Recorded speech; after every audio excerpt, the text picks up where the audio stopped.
আসসালামু আলাইকুম। কেমন আছো তোমরা সবাই? আশা করি ভালোই আছো। সবাইকে শুভ সকাল। আমি আজকে সকালে নাস্তা বানিয়েছি সেটাই তোমাদের সাথে শেয়ার করব। তোমরা কে কী নাস্তা বানিয়েছো তা কিন্তু অবশ্যই কমেন্ট করে জানাবে।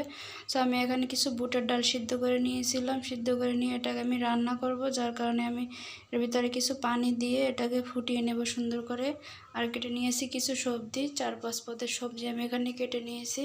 কেটে এগুলোকে আমি ডালের ভিতরে দিয়ে দিয়েছি এবং দিয়ে দিয়েছি বেসিক মশলাগুলো, যেমন পেঁয়াজ কুচি, মরিচ কুচি, হলুদ, লবণ এবং রসুন বাটা হালকা পরিমাণে। এগুলো দিয়ে আমি এটাকে সুন্দরভাবে রান্না করে নেব। এই ফাঁকে আমি রাতের রুটিগুলো বানিয়ে রেখেছিলাম, সেই রুটিগুলো আমি পাশাপাশি ভেজে নিচ্ছি।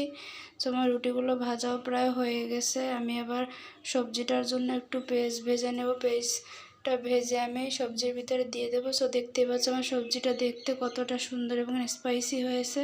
তোমার রুটিও ভাজা প্রায় শেষ এবং সবজি রান্নাও প্রায় শেষ। তো আমার ভিডিওটা তোমাদের কাছে কেমন লাগলো তা কিন্তু অবশ্যই কমেন্ট করে জানাবে এবং ভালো লাগলে শেয়ার করে দেবে। আজকে এই পর্যন্তই। সবাই ভালো থাকবে, সুস্থ থাকবে। আল্লাহ হাফেজ।